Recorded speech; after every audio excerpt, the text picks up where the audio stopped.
What's going on, y'all? It's Antone, Crime Time with Tone, coming at y'all with another video here in Nuys, California. Talk about the case of Sherri Rasmussen, which goes back all the way back to 1986. Apologize for the noise in the background. We're on a busy road here in California, LA. So on February 24th, 1986, Sherri, who was married to a guy named John Rutan, she was in her apartment or townhomes alone. She'd actually called off the work that day. I know she worked at Glendale Hospital here in California. She was like a nursing supervisor of some sort. But she called off that day, wasn't feeling well, and John, her husband, had left for work, and he called her about an hour after he left, and there was no answer. So he didn't think nothing of it. Kind of went on about his day, and kind of called her later on in the day. Went on about his work day and then called her later on, probably, I don't know exactly what time, probably some hours before he's supposed to actually get off work. So called, there was no answer again. So that's when he went home and came here, and he knew something was up initially. By the garage door was open. There's glass outside of the garage, and her BMW was gone. He went into the house and seen Sherri had been killed. Looked like there was a struggle. There was a vase that was broken. And so he called the police, of course. It came and they ruled it initially, and for a lot of years, they ruled it as a burglary. Sherri's father and John both denied that it was any kind of burglary.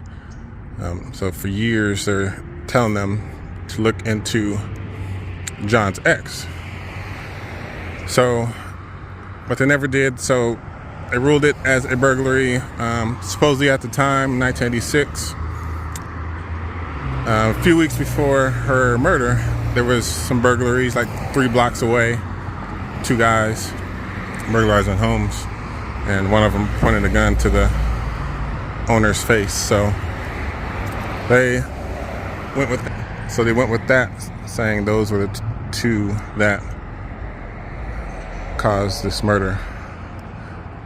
But they never looked into, like I said, John's ex like they were told to. And during 1986, another reason they didn't look into it is there was a big crack epidemic in gangs here in LA in late 1980s. So they were just doing a whole lot of other things at that time. So they never did look into it. So they ruled out John pretty quick. And they did find Sherri's car about 10 days after the murder, and the only thing stolen was her car and her marriage license that she had. And that was another reason that they were adamant about it not being a burglary, because there's a whole lot of things in the townhome that was of value, but nothing else was stolen. So going back to John's ex, whose name was Stephanie Lazarus, he had met her in 1982. Back at UCLA. Both were in school together, and they both had like a casual relationship. They supposedly didn't have any kind of sexual relationship until after they graduated in 1984.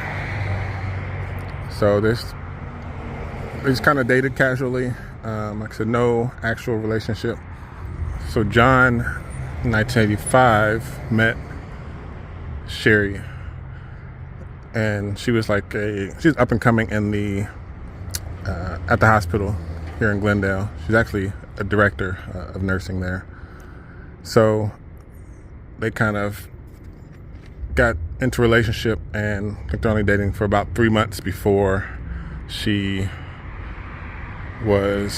before they were married.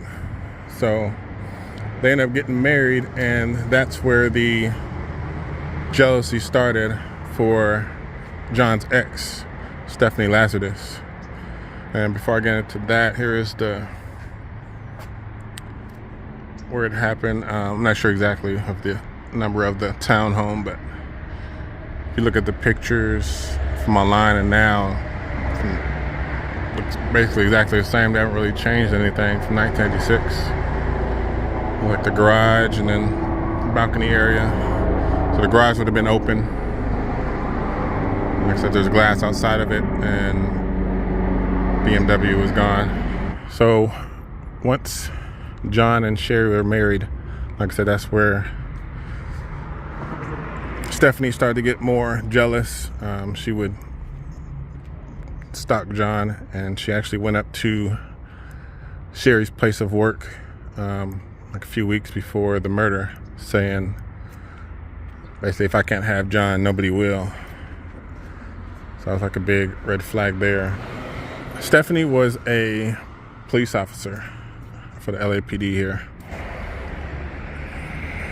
And like I said, a few weeks later, she was killed.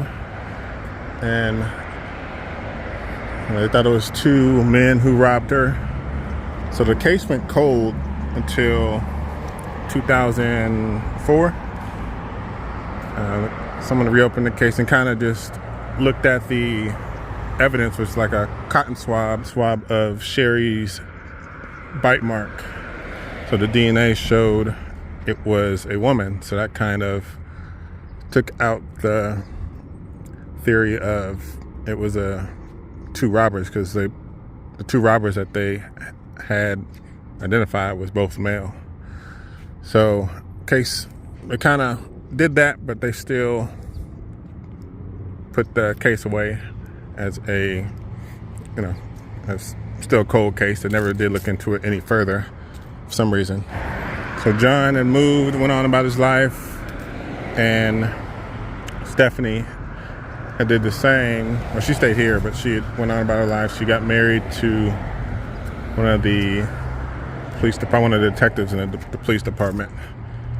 So she was living a normal life, and then in 2009, LAPD reopened the case and ruled it as a murder, with the burglary, which basically the burglary being staged, which was something John and Sherri's father had said all along. So detectives eventually found Stephanie's notes, her name in the notes from the original investigation, and decided to pursue the lead. So this is when they kind of went towards Stephanie a little bit more aggressively. They got a DNA swab from her. Supposedly they followed her and got it off a coffee cup that she had drunk, and it was a match from the DNA swab that they had that came off of Sherri. So at this time, she's still a police officer, so they gotta strategically get her into custody. So what they came up with was they're going to basically come up with a story or ruse that there's an inmate, one of the inmates, I guess, has some information on a case that she was trying to, that she was following or trying to solve. So because they needed her to get into an area to where she has to come in without her gun and all that, because they don't want any weapons, because she's a trained officer, no telling what she do, So when they got her into the interview room, she had to take off all her equipment and gun, all that kind of stuff. So once she sat down in the room, then they kind of questioned her and she kind of knew early on, because it was just the detectives in there. It wasn't no other witnesses or someone else to talk to that was talking about saying that they had somebody else from another case that she was trying to follow.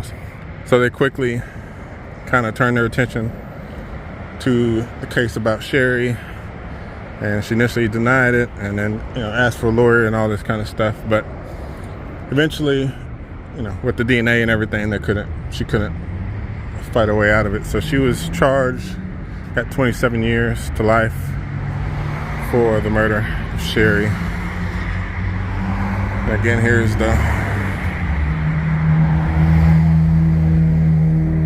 townhomes, how it looked. Yeah, just crazy that they went that long without questioning her. I think another reason was she was a police officer, so they didn't really think to investigate another police officer about a murder. But there's a lot of these love triangle unfortunate situations that happen with this outcome. But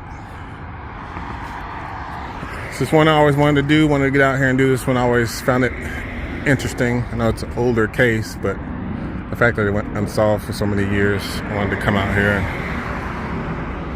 and see where it happened. But I will be doing more content. Haven't been doing a lot here lately. I'm kind of busy, but I'm gonna start ramping it up here pretty soon and get some more content out to y'all. Like always, appreciate y'all for watching, listening, and taking the time to go on these journeys with me. So it's like always, just like, subscribe if you guys like the content. Leave a comment. Other than that, I will holler at y'all later. Until next time, peace.